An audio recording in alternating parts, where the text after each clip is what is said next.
lovely way to start this late afternoon.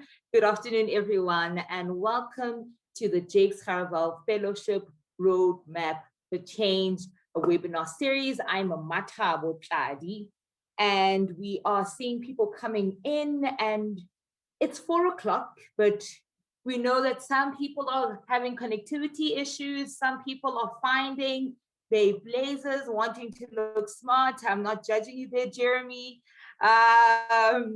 So just to give people the opportunity to gather their bearings, it is 4 o'clock. We are going to give people 2 minutes. So DJ, please do give us some music just to wait for more of our delegates who are coming in, but a warm welcome to those who have made it on time. We really do appreciate it.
Thank you so very much. And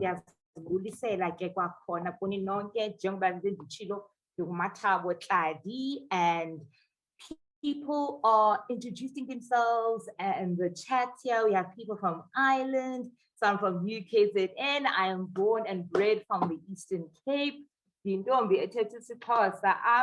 But in Johannesburg, so it's hello, it's goeiemiddag, it's what is it? It's Thobela. It's all of our fantastic 11 languages.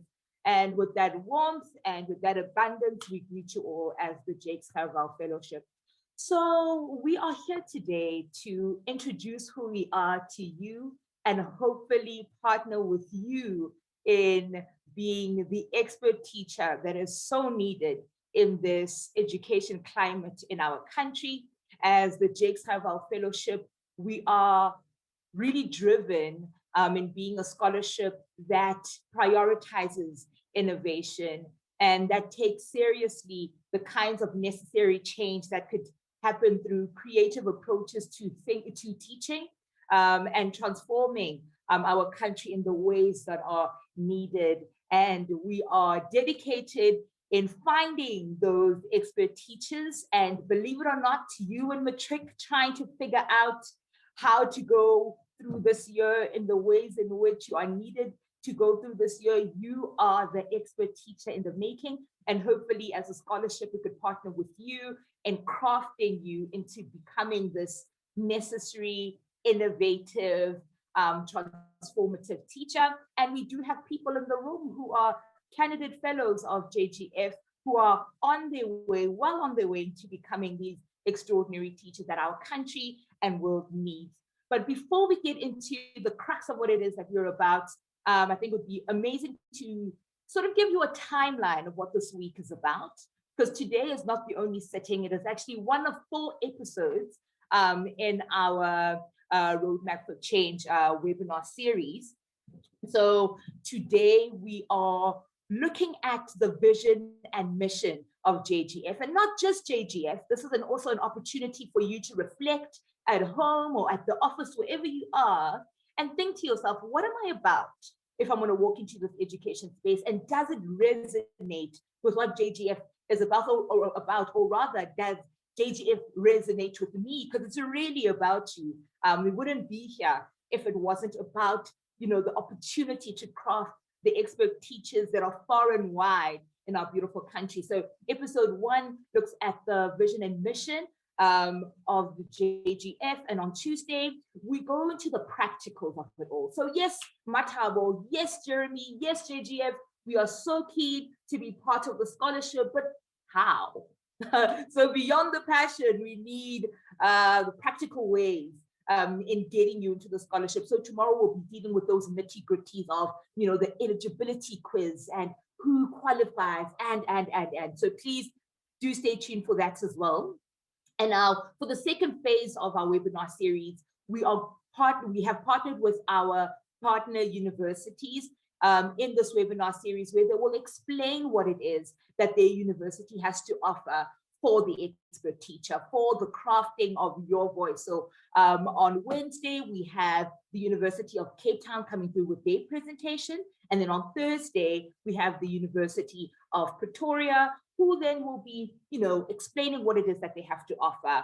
And yes, we hopefully will have you from today until Thursday, and we are so keen to engage your queries, your burning questions, and your commentary throughout. So with that though in mind, we feel that it's important to also just give you, a short video to sort of encapsulate who we are and what we're about. So if you can have that video pop up to just do that work for us. But we really are excited to see everyone in the room. We have 18 attendees. That's a full enough room for us, considering where we are and what is going on in our country. We are really grateful to have you all here this afternoon. At the Jakes Gerwel Fellowship, we believe the future is created with intention. So we actively work to construct a world in which every child is enrolled in a quality school, staffed by expert teachers dedicated to releasing their learners' full potential. We also believe that it only takes a small group of people to create change in the world. Big thinking, bold dreamers who share our vision of the future and have the highest likelihood of solving the most pressing education challenges that South Africa faces. This is why we invest in individuals who have the potential to improve the quality of education and thereby drive a much-needed shift towards a more equitable, socially just, and prosperous country. As a Jakes Gerwel Fellow, you will gain a launch pad from which to craft your impact in the world, an inspirational community that walks alongside you and supports your journey, as well as the best possible learning experiences to set you up for long-term success as an expert teacher, educational leader, or social entrepreneur. Our involvement continues into an alumni community of practice that fosters collaboration and aims to leverage fellow influence and leadership towards broader systemic change. Becoming a Jakes Gerwel Fellow is an opportunity to reach your high-impact goals, meet like-minded thinkers, and create positive change in the world. Find out more and apply at www.jgfellowship.org.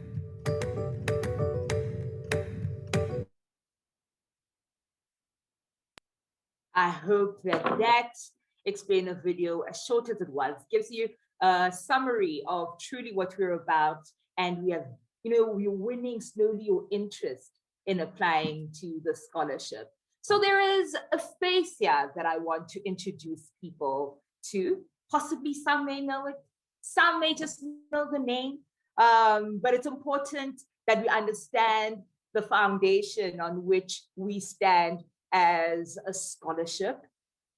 Here's the face.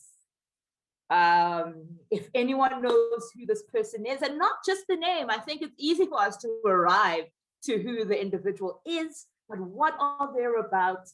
Let's use our chat option there just to type in who we think or who we are certain this individual is. And whilst we are busy on our fingers, do use this opportunity to get people involved in this webinar series. If you know that you have a friend who would benefit from this moment here, please let the social media spaces blast with the JGF mandate if it's really going to help people in your community. If you know of a teacher who has an incredible network of pupils who are expert teachers in the making, please let them know. And on social media, on Twitter, we are at JG Fellowship, hashtag the JGF webinar on Facebook. We are the Jakes Gerwel Fellowship, and on YouTube, we are Jakes Gerwel Fellowship. And even after this webinar, you can definitely engage our content on these various networks. So as you're thinking about that face that we showed earlier on, I'll use this opportunity to introduce our program director. I am a program officer. I'm 4 months old in this organization, in this incredible organization, and we are led fearlessly by our program director, Jeremy Gibbon, who will take us through then very important and critical aspects of this webinar and our organization at large. Jeremy with the suave blazer. Is it tweed, am I correct? Mathabo, I'm embarrassed now. Yes, well, I don't know. It's stunning. I'm jelly. I'm the problem. You're not. But Mathabo, you know what lockdown's like? You know, we've been working in our t-shirts and our hoodies for, like a year. And then I thought, when we were preparing for this, I thought, you know what, I've really got to up the game a little bit. So I had to dig around in my closet. And I confess, this is the only one that kind of fits. So I might feel a little stretched in it. Anyway, what a pleasure to be here. Welcome from me. Thanks, Mathabo. Now listen, the audience, the people listening in here, you're very quiet on the chat. So I'm going to need a little bit more engagement, I'm afraid. I was a school teacher for 25 years, so I need a little bit of backwards and forwards. So Julianne, I see you. Mathabo, you thought Julianne was living in Ireland, but actually her surname is Ireland and she lives in Durban. So Julianne, we've got you. Julianne Ireland, who lives in Durban. Okay. Jude, we see you. Grey High School in PE. Grey's in the room. We love that. Welcome. Sinakukles at UKZN. Welcome. Nice to see you also on the chat. Mbali from UCT. Now we're going. We are here. Okay. Good to see all of you. Welcome in. Now, come on. We've had not a single response to who this very dapper gentleman with a slightly grey goatee. Mathabo pointed out that I'm freshly shaven today. Last week, I ended with a beard that was not too far off that one over there. So come on, everyone. Who's this fellow? I think most of you can appreciate that he's Jakes Gerwel. Does anybody know who Jakes Gerwel was? Good afternoon. Mabuto from UP, welcome. Do you know who Jakes Gerwel was? Come on, somebody pop something in the chat there. Give me something to work with here. Those of you who are in Cape Town, you must at least have heard the radio presenters in the morning talking about the congestion on Jakes Gerwel Drive, maybe. So if there's a road named after Jakes Gerwel, then he must have been somebody of some vague prominence. Now, I need to let you into a little secret, attendees. Our CEO is also on the call, hidden away in the background. And I think he's busy scrolling through this chat to just check who's saying what, when we get to future selections. So come on, put something sensible in the chat there. You must have had a chance to Google Jakes Gerwel by now. Anti-apartheid activist Sinakukle comes in with a winner. Well done. He was indeed a very prominent one in a fascinating way that we love. So Jakes Gerwel, it's interesting because many of the other anti-apartheid activists, if we put their face or their name up, people would know straight away.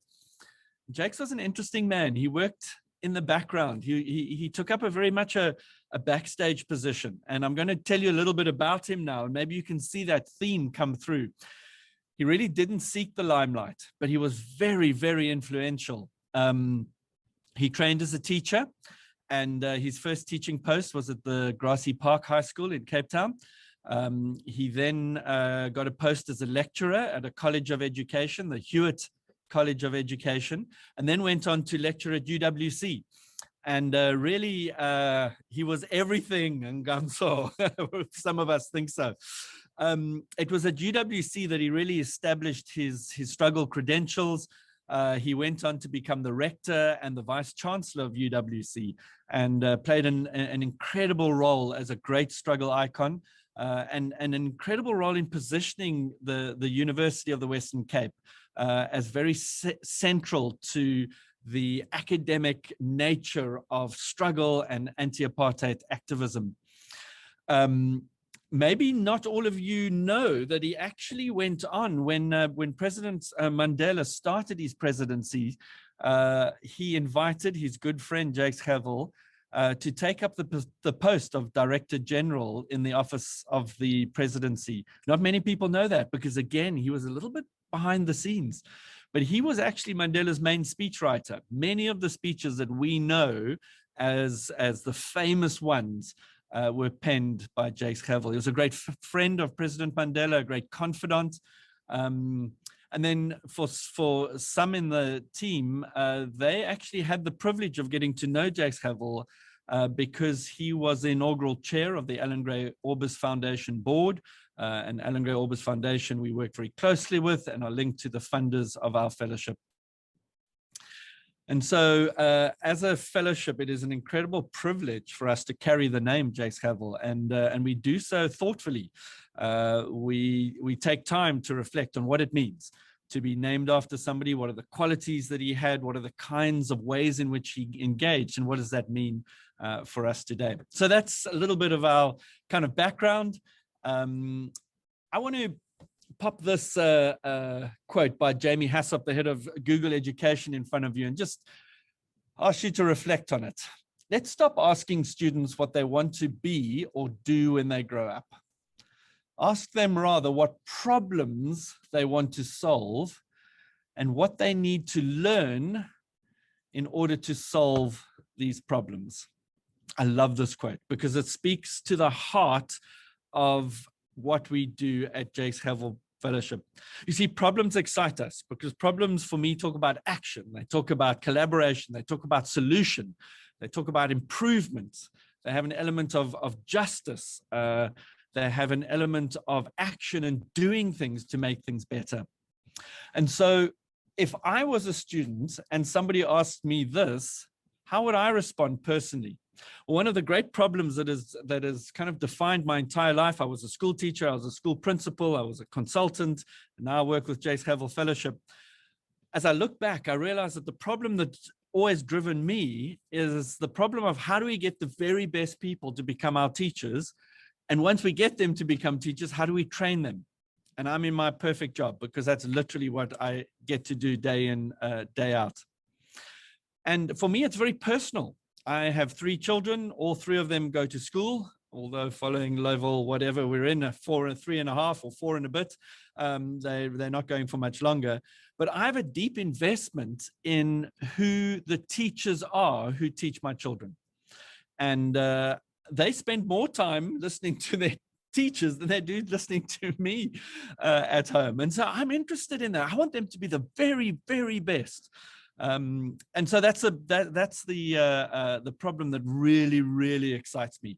And this is part of the work that we do is how do we identify and address the biggest problems that we need to deal with in South Africa. In a moment, Mathabo is going to introduce us to some other wonderful guests that we have here for you to listen to. But before she does that, I want to challenge you. What is the problem that excites you? I've shared a little bit about the problem that I think is interesting. What problem do you just want to get your teeth into? It could be a small problem. It could be a big problem. It could be in your community. It could be in the country. It could be in the world. Just have a think through that. Let that mull in your mind. What problem fires you up? If you're brave enough, drop it in the chat. But otherwise, Mathabo, who else have we got on this call that may be interesting to those listening? Sure. So, Jeremy, we have very exciting guests with us as panelists and as attendees. It would be so unfortunate as a children's book author not to acknowledge another children's book author who is with us this afternoon.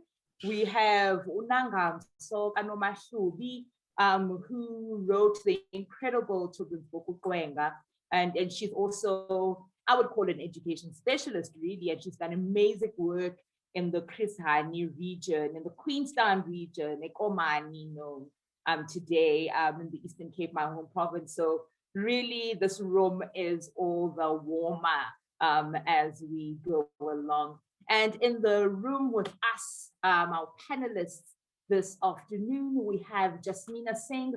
Athandiwe Mbangata and Mulimo Maileka, who are candidate fellows on our program. And I would like for them to firstly introduce who they are and where they're from, and what they're studying, and what kind of problem do they want to address with what it is that they are studying.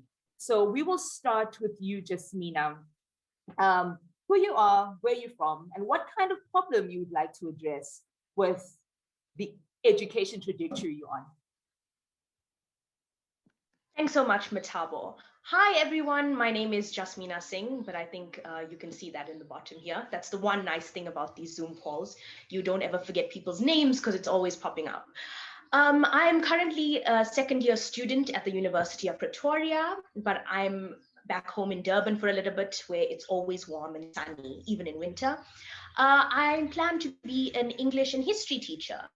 And one of the main things that drives me as a teacher in the making and as an individual is, how do we make education relevant and really in line with social justice? So how do we teach with gender inequality existing in our country? How do we address the levels of racism and economic inequality that permeate society? How do we use education to teach students about these issues? And how do we use education to solve these issues as well?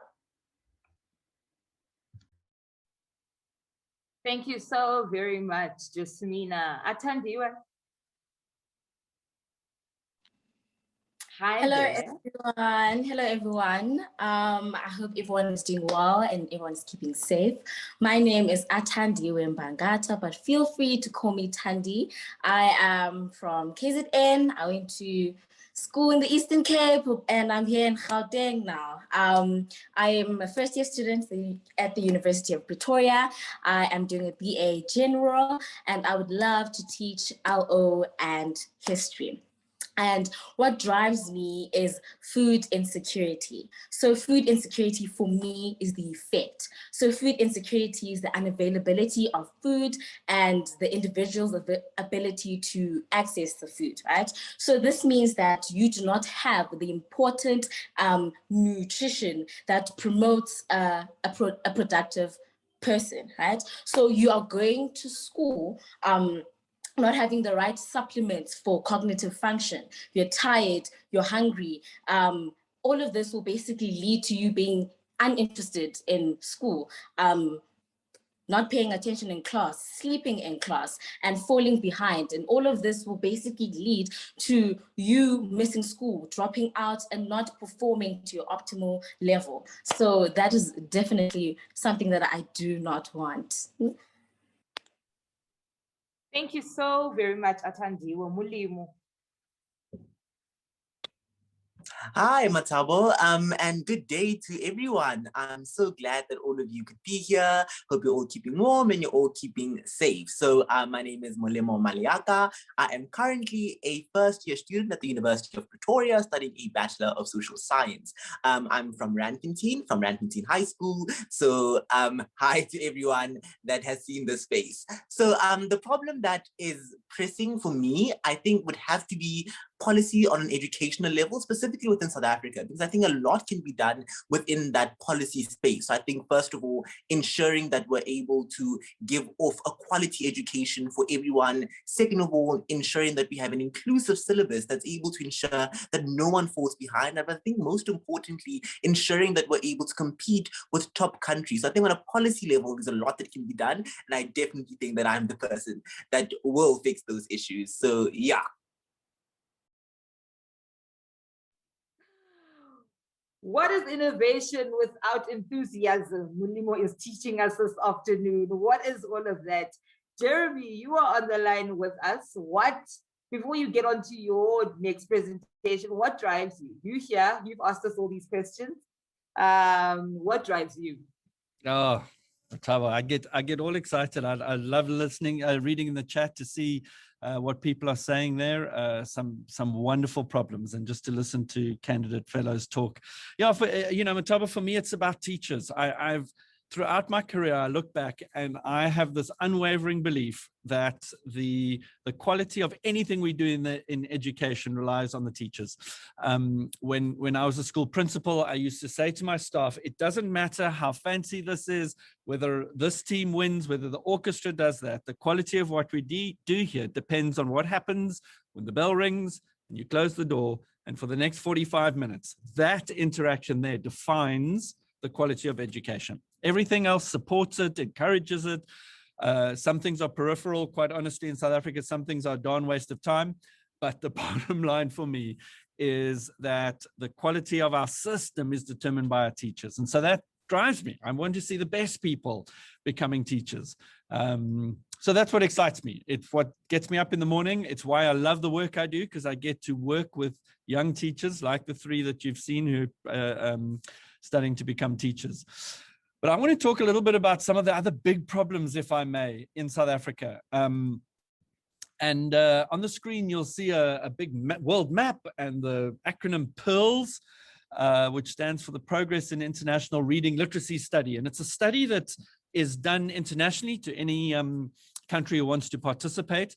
And effectively, what this study does is it checks the rate of literacy in a country at grade 3. So many of you will know that we teach students to learn through their early childhood development in kindergarten, grade R or double R, and then most intentionally in grades 1 and 2. So by grade 3, really our students should know how to read. And after that, we don't spend a lot of time teaching them to read. We expect they can read and then get on with the process of learning.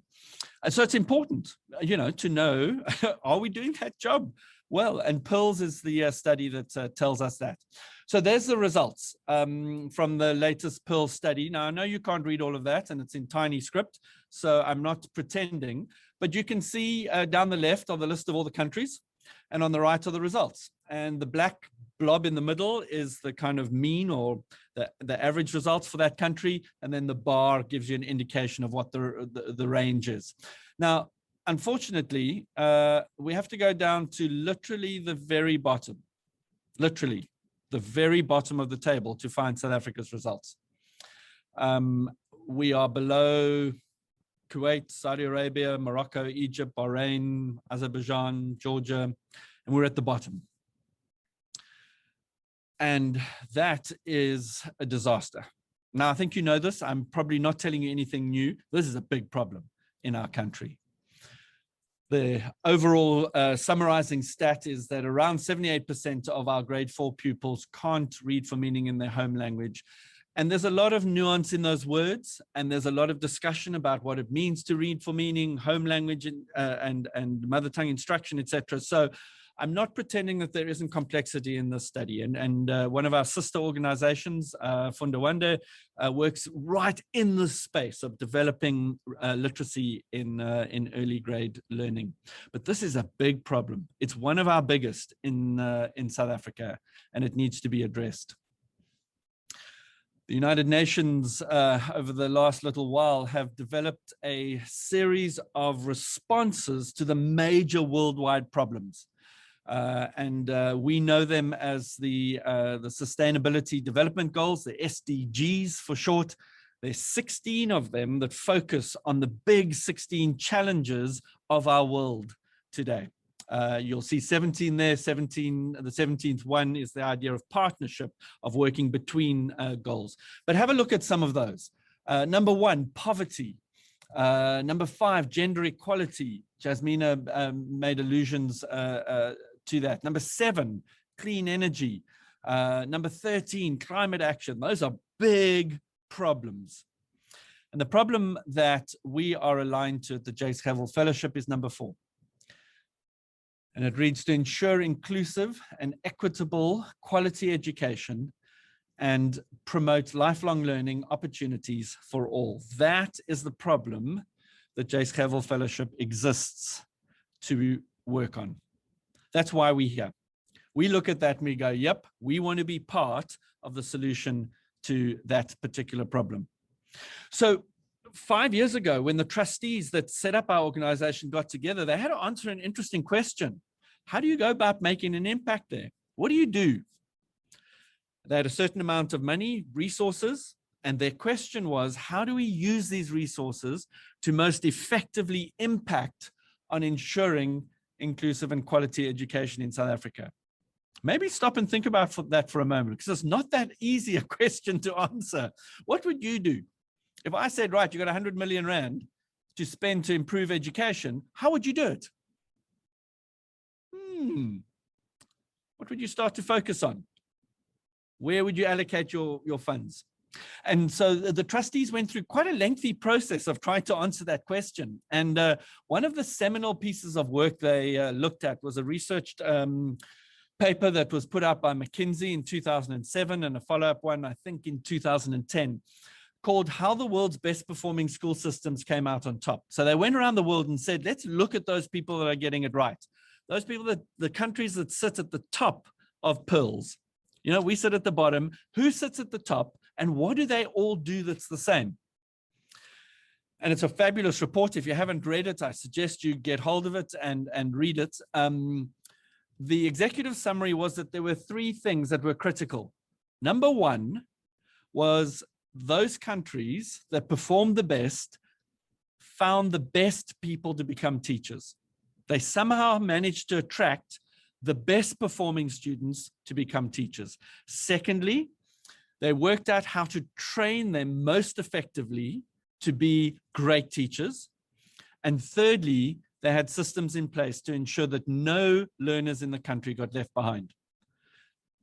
3 things that characterize the world's best performing school systems. And how many of them have to do with teachers? 2. 2 out of 3. Find the best people and train them well. And so the Jakes Gerwel Fellowship used that to say, you know what, where we're going to put our money and our energy and our effort is we're going to find the very best people to become the best teachers and invest in them heavily to solve long-term problems. And so that's what our vision says. That's what we're about. If you want to know the heart of JGF, this is the statement that drives us. As expert teachers, educational leaders, and social entrepreneurs, Jakes Gerwel Fellows are at the forefront of solving the most pressing educational challenges, and in so doing, improve schools in South Africa. So that's what we're about. We're interested in people who want to become expert teachers, people who want to go on to become leaders in education, and people who want to become entrepreneurs to develop new goods, services, products in the educational space. We're interested in people who want to solve problems and to do so for the good of South Africa. That's where our vibe is. That's what kind of makes us who we are and what we do. So we are unashamed about this. People accuse us of being elitist and a little bit uppity. And you know what? We put up with that because we are utterly committed that the very best, the very smartest, and the most skilled people should become our teachers. We're sick of this narrative that says, if you can't do anything else, teach. If you can't get into this, become a teacher. Use it as a fallback career. If you're not bright enough for this, well, don't worry. You can. No. And I feel that personally. The teacher teaching my child maths, I don't want somebody who could get into engineering, say like, oh, okay, let me go and teach maths then. No. I want the person who was the top of their maths class, the brightest, the cleverest person. Now, of course, just being clever doesn't make you a good teacher. Of course not. There's skills and empathy and emotional intelligence and all of those other things. But you know what? I still want a very bright teacher teaching my kids. And so this is where we put our energy and our effort, is we want to be involved in encouraging and advocating for the very best and brightest to become teachers, and then working with those people to say, how can we equip you to solve problems and make change? So we've been doing that for a couple of years. You've seen 3 of them live. Let me show you a few others. We started in 2018, our very first cohort. We started with 17 people, 2018. There were so few of us. We can put us all in one room and we could do everything we needed to do in one go. Fabulous. So these people have been with us for 4 years. They're doing their PGCE or their 4th year of B.Ed this year. In 2019, we gathered a few more. We've got up to 42. We're starting to fill the room now. That was a very exciting move for us, almost over doubling over that year. Next year, we went up to 70. Suddenly, we're like, whoa, there are a lot of people in the room. This is exciting. And this year, we've got 135 people in the room. 135 young people, just like yourself, who are committed to becoming the future expert teachers, educational leaders, and social entrepreneurs who are going to solve the big problems. So Mathabo, what my experience has been that a lot of people join us and they're like, yeah, I'm so passionate. That sounds fabulous, but I don't actually know what you do. And so this slide is to try and give you an indication of what's that journey like. We're not here to provide a scholarship for a couple of years and then wave goodbye and say good luck. If anything, the scholarship is incidental. We're interested in a lifetime journey of impact and influence in education. All right, so this is what it looks here like. We get people to join us in their undergraduate degree. It's a formative time. We're expecting students to do a full undergrad at one of our partner universities, UCT or UP. People can join us at the start of their first year or the start of their second year. After your undergraduate degree, you then do a postgraduate certificate in education. That's PGCE. It's a one-year qualification to become a teacher. And our oldest students are doing that. There is another path. There's a 4-year BEd degree that you can, some of our students are doing, a small minority. Most are doing a 3-year degree and then a PGCE. Once you graduate, you then go and get a job as a real teacher in a real school. And during your first 2 years of teaching, we run what we call an NQT program. It's the newly qualified teacher program. Next year is going to be our first iteration of the NQT program. We're so excited about it. 2022, we're going to have 40 brand new teachers in classrooms across South Africa, and we're going to be running the NQT program. But really, this is the preparation. This is the foundation. This is the growing, because it's over the next little while that you develop your expertise as becoming a great teacher who has influence. And then through professional learning communities, you expand and leverage your impact to then innovating and leading change in a way that is significantly impactful on our system. So that's how we imagine the path towards impact looks like. As I said, we're as far as the 1-year PGCE. Our oldest students are there. That's where we're going. Mathabo, how's that sound? Do you think I'm getting across a good kind of sense of who we are and what we're doing?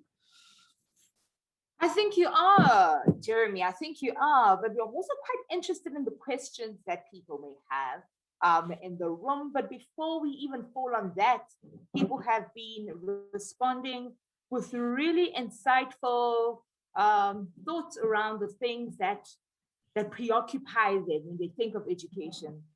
Julianne says, during online lessons last year and this year, students have found it difficult to connect with people and me personally. And I found it had to be motivated. I think to solve this problem, I think to solve this problem would be by teaching future teachers how to teach online. All I'm hearing from a JGF perspective is innovation. Jude comments and says, problem I would like to address is equal opportunity in sports in Eastern Cape and then South Africa as a whole.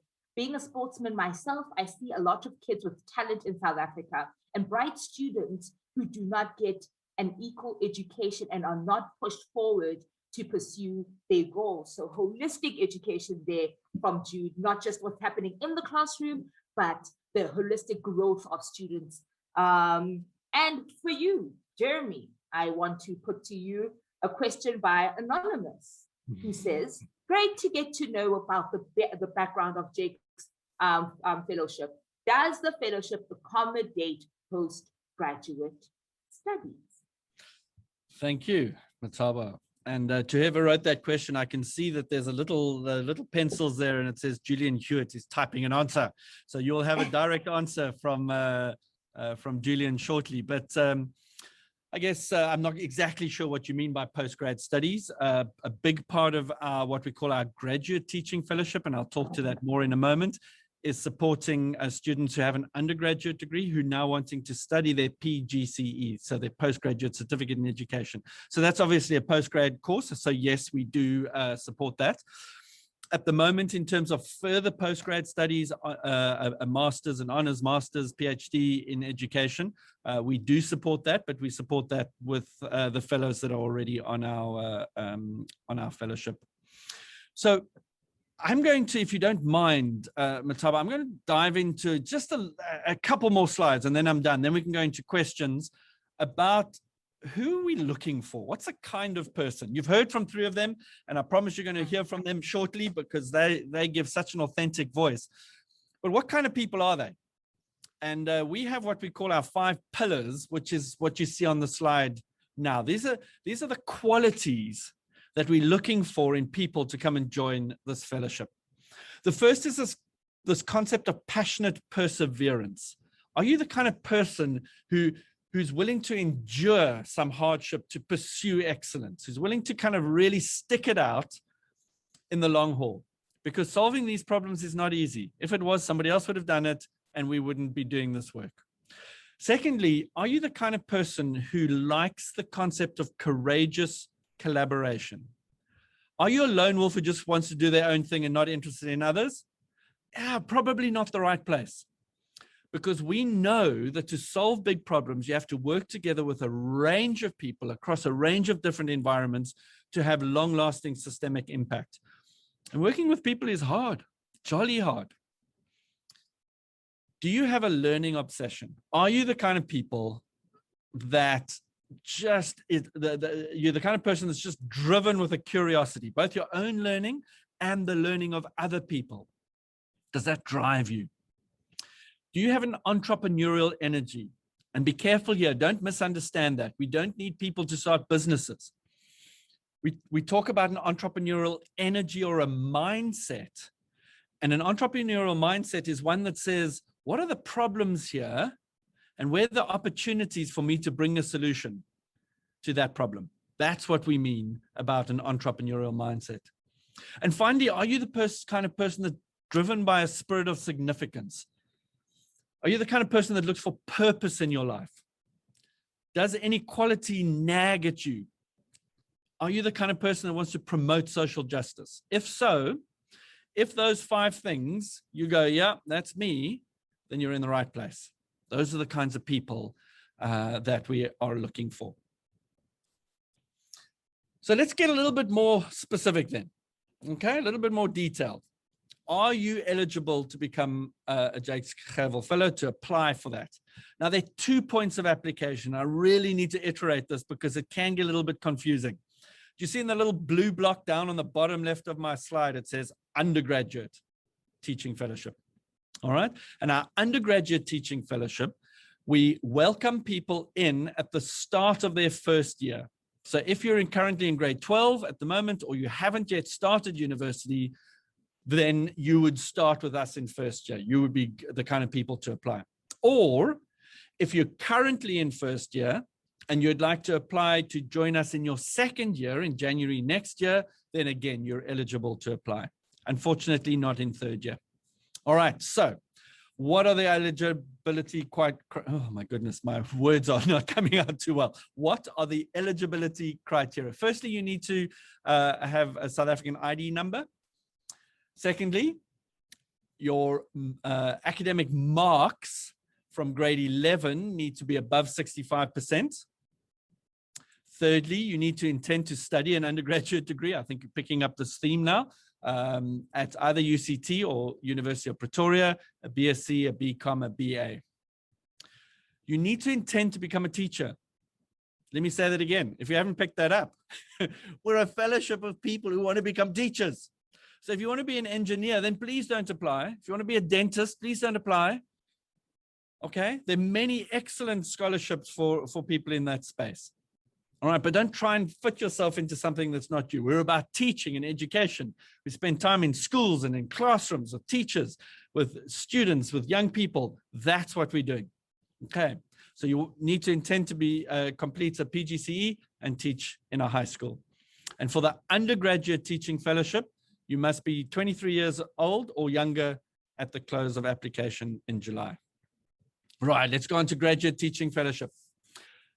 So for the graduate teaching fellowship, those are people who are either currently in their third year and will complete let me say final year, not necessarily third year, your final year of your undergraduate, and you'll complete your undergraduate this year, and you can do your PGCE next year. Or maybe you're doing honors or masters or PhD, or maybe you're doing a different job, or maybe you're not working at all, but you have a graduate, you're a graduate and you have a degree behind your name. Then this is your opportunity. Once again, a South African ID number. You need to be able to pass your undergraduate degree, and we look at the quality of your pass.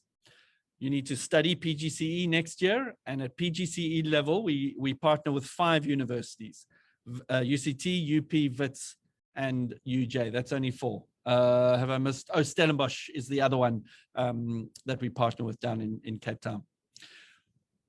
Because you're doing a PGCE, you're obviously wanting to become a teacher, and you will join us for the PGCE year and 2 years of the NQT Newly Qualified Teacher Program.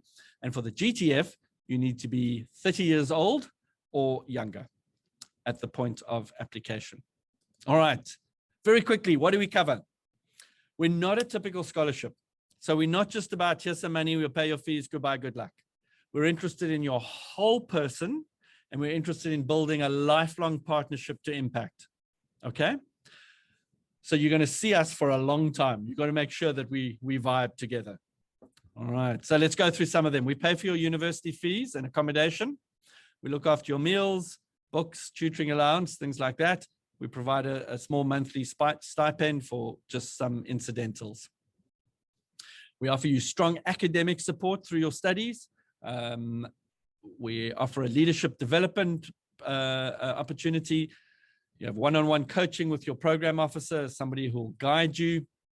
You're paired with an expert teacher as a mentor who's a teacher in a school.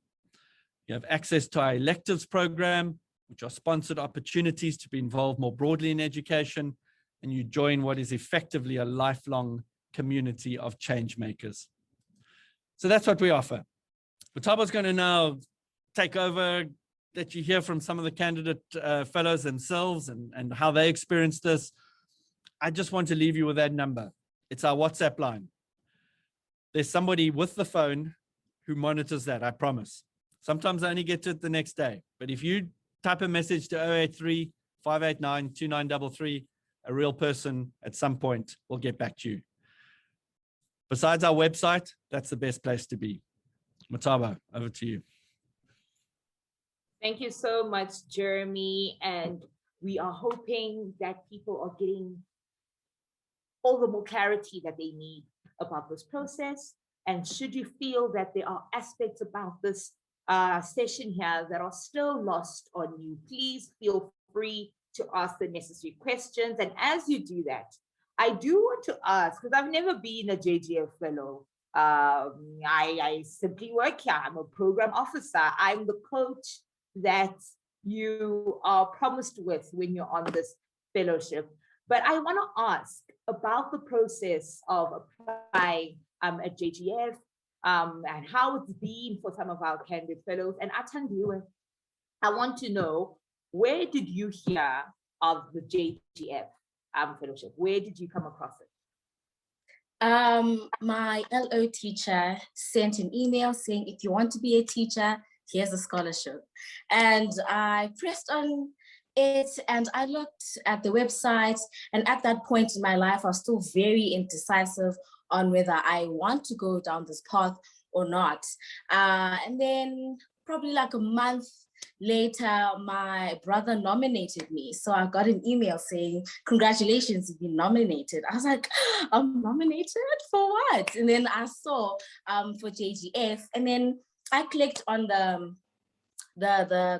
link again, and then I actually did some research on what JGF is about, and here I am. Lovely stuff. That is So good to hear. And Atandiwe also touches on a point of being able to nominate someone. And we really do encourage that you go onto our website. If you know of someone who has all these characteristics Jeremy in summary was speaking about, and a smart individual who's convicted to make a difference within the education space, if you know of such a pupil, please nominate them. Everything that you need with regards to that is on our website. Jasmina. So Jasmina is in year B. So do tell us, give us a brief summary of how year A was for you in context of COVID. Yes, just in the context of JGF, considering COVID, what are the main things that you leave with from 2020 and you being a JGF fellow? Thanks, Mathabo. So in my year A, which was last year in the crux of the COVID pandemic's beginning, we had started off with an orientation at the beginning of the year in January, where we all got together, and every year we have an orientation event. And this was the last one that we had in person. And so obviously we were all riled up and excited. Okay, we're all going to be part of the Jakes Gerwel Fellowship. We met our program officers, we got our ducks in a row. And then about 2 months later, it was March, it was level 5 lockdown. I was sent back home from res. It was very startling. And naturally, with the pandemic, unfolding the way it did, it was very overwhelming for everyone, right? And one of the biggest things that JGF offered me was just continuous support. So I had my program officer who was checking in with me if I needed anything. I had access through online, platforms to mental health professionals and tutors. And basically we try to, get our bearings as an organization, and we try to move forward, And I mean, now that we're all a bit, we're quite used to what it means to be online, what it means to be doing distant learning or online academics. I can confidently say that JGF has evolved, and it's very important that we have this essence of evolution, because right now in the middle of a pandemic, education is being heavily impacted, right? Students, currently schools are closing this week, and it's something we have to always be on top of. So it was very interesting to go from that in-person to kind of virtual jump, but like anything, we kind of just evolved, and now we're in a slightly different space, but one that's still equally as impactful. Thank you so much, Jasmina, for that. And Mulemu, you applied during the COVID time. So essentially, what our potential candidate fellows are facing is what you faced. What kind of advice would you give to anyone who may be challenged or feels like it's a tad daunting applying online, and what if this or that or the other happens? Take us through your application process in 2020. Thank you so much, Mathabo. I think that it is quite daunting, to be really, really, really honest. Going through the entire process is extremely daunting. But what I think I kind of show you is that JGF looks for you as opposed to anything else. I think what they prioritize is what you're able to bring to the table. So you have to be your authentic self and be nothing but you. I think that was really assuring for me, especially when all those insecurities started creeping in. So for example, am I good enough? Will I make it? Will I not make it? I think the assurance that we're looking for you and that you are good enough was really, really, really nice. And I think that's what took me through the entire process. So essentially the process was 3 things. So first you had to apply, then secondly interview, then thirdly selection camp. So I think I think every single process you discover something about yourself that you just didn't. So you have absolutely nothing to lose when you apply. So I would definitely implore you to please apply. So you have absolutely nothing to lose. So across all 3 stages, you learn more about yourself, you meet different people, but most importantly, you grow as an individual and you learn to work with other people. So at best, I think that you grow immensely as an individual, but most importantly, I think as a fellowship, you learn that they just want nothing but you and you are good enough.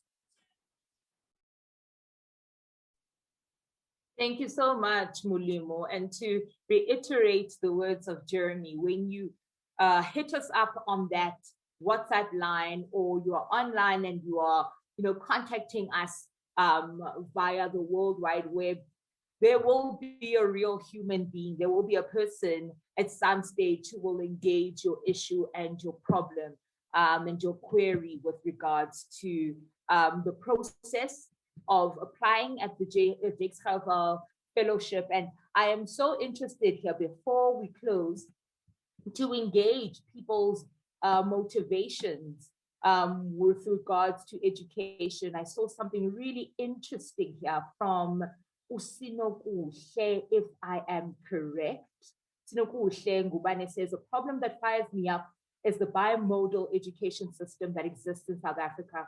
Schools that belong to quintile 1 to 4 have a poor quality education, as opposed to schools that belong to quintile 5, which receive high quality education. Children that receive a low quality education have a lower chance to succeed in life. And I believe that everyone should have equal opportunity to succeed. And therefore, this bimodal system has to be addressed. Everyone deserves a good quality education, regardless of the socioeconomic status. And this really resonates with what I am all about in education as well. We've spoken about what happens in the 45 minutes in the classroom. And I'm really interested in how pupils' identity, the sense of self, is also constructed. It's not just about the curriculum, but the child's very understanding of who they are in the world, weaving in some of Jasmina's sentiments about social justice, the difference between a well-resourced school versus a good school. How do we define the idea of a good school, one that preserves and shields and protects and hones in the identity of every child without discrimination? Jeremy, from me, I feel that all the questions have been addressed frantically by our CEO in the background, Julian, addressing people's questions. Is there anything else you'd like to share with the House this year afternoon? Well, I think just to finish off by saying that, in a sense, the ball's in your court, those people that are listening in. You've heard who we are. If at the end of this you go, wow, those may be my people, then go and have a look. We put up that WhatsApp number. Our website address is jgfellowship.org, and everything's there that you need. But more importantly, if you go, these guys, they're a little bit off the wall. I'm not sure about me, but man, my friend or my daughter or my uncle or my nephew or my whatever, put them in contact with us. Say, hey, go and have a look at these this group. They're doing some interesting work. Mathabo, I'm sure you're going to tell everybody what we're doing tomorrow, but this is just the first. As Mathabo said at the beginning, we've got 4 days. And tomorrow we're going to get stuck into the nitty gritty of exactly how it all works in terms of how you apply and get nominated and all those kinds of good things. Right on, Jeremy. So before we close, we do want to encourage everyone to come tomorrow. This is a week-long webinar where you get the full sense of what it is that JGF is about and the universities that we've partnered with. And tomorrow we'll be dealing with the application process, as Jeremy has said, what to do, how you qualify, to the basics of where you go online. So tomorrow is another day of full webinaring, making it a verb, and getting a sense of what JGF is about. And on Wednesday, UCT comes and tells us what they're about. On Thursday, UP comes and tells us what they're about. And Jeremy, I said it, then it's all up to you. The ball is in your court. Which university do you want to go to? But also, really importantly, if you yourself don't feel that this is for you, you know that there's someone who's excellent in this country at every nook and cranny of this country who would benefit from the scholarship. So please do share our contacts and our page far and wide on social media. Mathabo Tlali, Jakes Gerwel Fellowship, take care of yourselves in these precarious and dangerous times, and we're so grateful to have had you here with us this afternoon. All the best and good night.